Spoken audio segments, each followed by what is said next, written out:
بسم اللہ الرحمن الرحیم۔ السلام علیکم ناظرین، آپ یوٹیوب چینل دیکھ رہے ہیں، میں عمران خان۔ باقی ساری باتیں ادھر ادھر کی ہیں، اصل بات یہ ہے کہ عمران خان ڈیل نہیں کر رہا اور عمران خان ٹوٹ نہیں رہا۔ وہ توڑتے ہیں نہیں تو مار دیتے ہیں، جو ٹوٹ جاتا ہے توڑ دیتے ہیں، نہیں ٹوٹتا مار دیتے ہیں، یہ وہی کام کر رہے ہیں۔ جبکہ اس مرتبہ جو آدمی ہے وہ بھی ٹوٹ نہیں رہا، وہ کھڑا ہوا ہے، وہ کہتا ہے جی میں یہ ان شرائط کے اوپر تو نہیں آ سکتا۔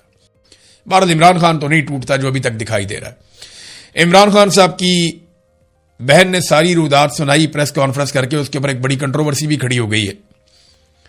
جو ڈاکٹر عظما ہے وہ کیا کہتی ہیں پہلے آپ وہ دیکھیں۔ انہوں نے کہا جی ہمیں فون آیا، ہم 8:30 بجے رات کو اڈیالہ جیل پہنچ گئے، ڈی ایس پی کے کمرے میں بیٹھ گئے، ڈاکٹر فیصل کو لے گئے اور پھر مجھے کار میں بٹھا دیا۔ پولیس کچھ بول نہیں رہی تھی۔ جب ہم کسی جگہ جا رہے تھے کچھ بھی کسی نے نہیں بولا۔ میرے ساتھ ایک وہ پولیس والی ایسے ہی بتا رہی تھی، بیٹھی ہوئی تھی، میں اسے پوچھتی رہی، اس نے مجھے کچھ نہیں بتایا۔ یہ پمز اسپتال لے کر آ گئے اور پمز اسپتال میں پھر عمران خان صاحب ان کو ملے۔ وہ کیسے ملے وہ پھر بتاتے ہیں۔ تو انہوں نے کہا جی مجھے بار بار عمران خان نے کئی باتیں بتائیں۔ عمران خان نے کہا کہ میری قوم کو جا کر بتاؤ یہ میرے ساتھ کیا ظلم کر رہے ہیں، یہ انسان نہیں ہے، یہ میرے غیر انسانی میرے ساتھ سلوک کر رہے ہیں، یہ میرے اوپر ظلم کر رہے ہیں۔ میری طبیعت خراب تھی، جیل میں سب کو کہا، کوئی بات ہی نہیں سنتا، میرے ساتھ 10 مہینے سے کوئی ہیومن کانٹیکٹ نہیں ہے۔ عمران خان بار بار کہہ رہے تھے کہ انہیں مصری صدر محمد مرسی کی طرز پہ مارنے کی کوشش کی جا رہی ہے۔ یہ بات آپ نے یاد رکھنی، میں آگے چل کے آپ کو دوبارہ بتاتا ہوں کہ مرسی کی طرز پہ کیسے۔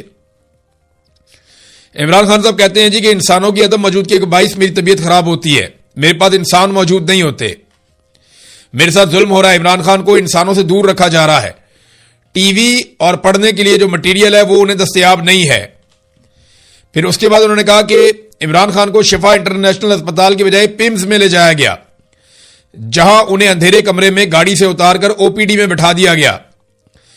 عمران خان نے ملاقات کے دوران مجھے بتایا کہ سر میں درد ہوتی ہے، جب بھی میں شکایت کرتا ہوں تو وہ مجھے نظر انداز کرتے ہیں، اور بار بار کہا کہ میرے ساتھ ظلم ہو رہا ہے، یہ باہر جا کر میرے لوگوں کو بتاؤ۔ عمران خان بار بار کہہ رہے تھے کہ انہیں مصری صدر مرسی کی طرز پر مارنے کی کوشش کی جا رہی ہے۔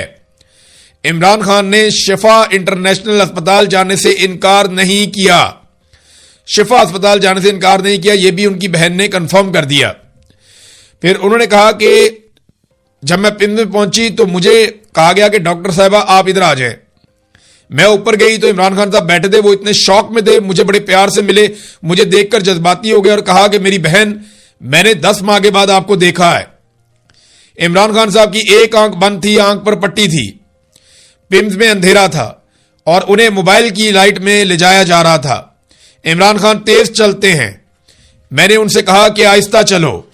ماشاءاللہ عمران خان صاحب فٹ تھے الحمدللہ، فزیکلی اب یہ بتا رہی ہیں کہ جسمانی طور پہ عمران خان صاحب کیونکہ ورزش کرتے ہیں، وہ عمران خان صاحب نے اس بات پہ کمپرومائز بالکل نہیں کیا۔ 3 سال سے وہ جیل میں ہیں، لگاتار وہ ایکسرسائز کرتے ہیں، وہ کافی فٹ تھے۔ ڈاکٹر نے بتایا کہ اس وقت عمران خان کا بلڈ پریشر بھی بالکل نارمل ہے اور آنکھ میں کچھ بہتری آئی ہے، یہ بھی ڈاکٹرز نے بتایا۔ عمران خان کا وہاں پہ کوئی بلڈ ٹیسٹ نہیں ہوا، صرف آنکھوں کا چیک اپ کیا گیا اور بلڈ پریشر چیک کیا گیا۔ جب میں نے ان سے پوچھا کہ خان صاحب کو کون سی دوائی دے رہے ہیں تو کہنے لگے مجھے نہیں یاد، یہ ڈاکٹر نے کہا۔ میں نے فائلیں چیک کی، میں نے کہا کہ دوائی آپ نے دی ہے، آپ کے ریکارڈ میں نہیں ہے، یہ کیا طریقہ ہے، اتنا غلط طریقہ ہے۔ یہ ناظرین عمران خان صاحب کے حوالے سے معاملہ ان کی بہن نے بتایا، اور آپ دیدہ بھی ہو گئی عمران خان کی بہن۔ وہ یہ بتاتی ہیں کہ میں بڑی تکلیف میں تھی، اور عمران خان کو اس تکلیف میں دیکھ کے بہنیں تو پریشان ہو جائیں گی، پورا ملک ہی پریشان ہے۔ عمران خان صاحب پورے ملک کے ہیرو ہیں تو پورا ملک ہی ان کے لیے پریشان ہے۔ اب وہ بہنیں ہیں جن کا ایسا شاندار بھائی ہوگا جس کی وجہ سے انہیں پوری دنیا میں پہچان ملی ہے، تو ان کے دل پہ کیا گزر رہی ہوگی اس کا اندازہ آپ کر سکتے ہیں۔ محمد مرسی کی بات عمران خان صاحب بار بار کرتے ہیں۔ محمد مرسی کو سی سی نے جیل میں ڈال دیا تھا اور قید تنہائی میں رکھ لیا تھا، اور پھر ملاقاتیں بند کر دی تھیں۔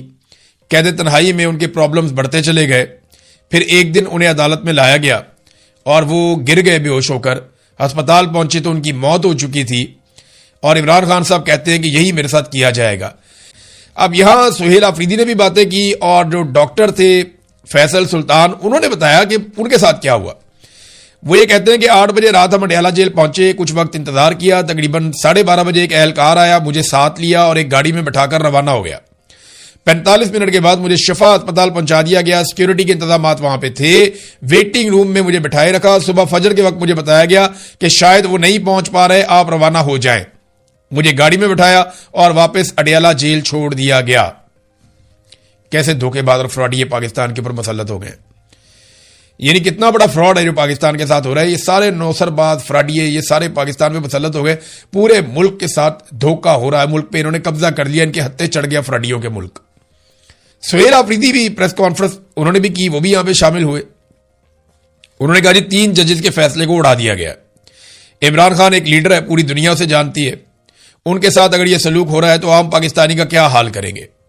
عدلیہ اس پر سوچے، عدلیہ کو فیصلہ کرنا ہوگا کیا عدالتوں کو تالے لگانے ہیں یا اپنے احکامات پر عمل درآمد کروانا ہے۔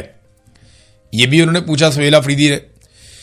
پھر انہوں نے کہا کہ ججز فیصلہ کریں کہ پاکستان میں عدالتیں بند ہوگی، آپ کے حکم کو اگر نہیں مانا جائے گا، عمل درآمد اگر آپ نہیں کروا پائیں گے، اگر یہ طاقتور لوگ عدلیہ کا حکم نہیں مانتے تو پھر سب بغاوت کریں گے، پاکستان بنانا ریپبلک بن جائے گا۔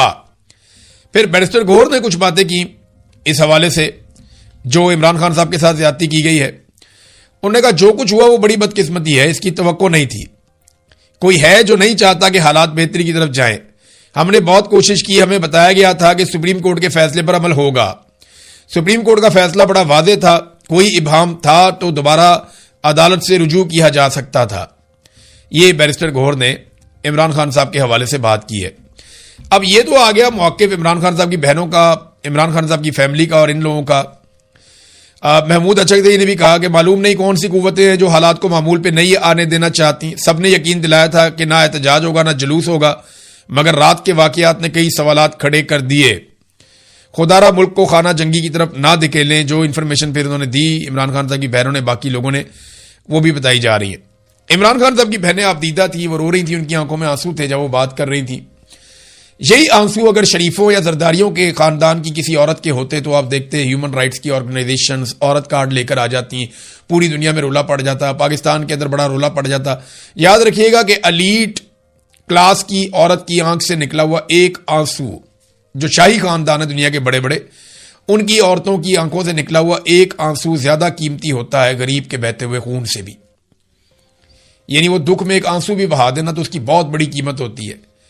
غریبوں کی لاشوں کے کشتے بھی لگ جائے نا، کوئی قیمت نہیں ہوتی، یہ ہم سارے اچھی طرح جانتے ہیں، ہم سب کو اس بات کا آئیڈیا ہے۔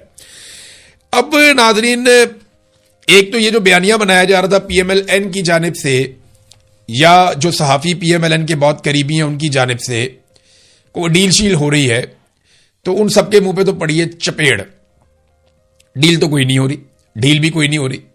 عمران خان صاحب کو دھوکہ دے کر دوسرے اسپتال میں پہنچایا گیا، اور عمران خان صاحب کو حیرت اس لیے نہیں تھی کہ ان کو آئیڈیا نہیں تھا ان کے ساتھ کیا ہو رہا ہے، اور اس کے بعد انہیں وہاں سے واپس اڈیالہ جیل منتقل کر دیا گیا۔ وہ آئے، انہوں نے اپنا ٹریٹمنٹ کروایا، واپس چلے گئے، اپنی بہن کو وہاں پہ وہ ملے، لیکن انہوں نے اپنی بہن کو بتایا کہ ان کے ساتھ کیا ہو رہا ہے۔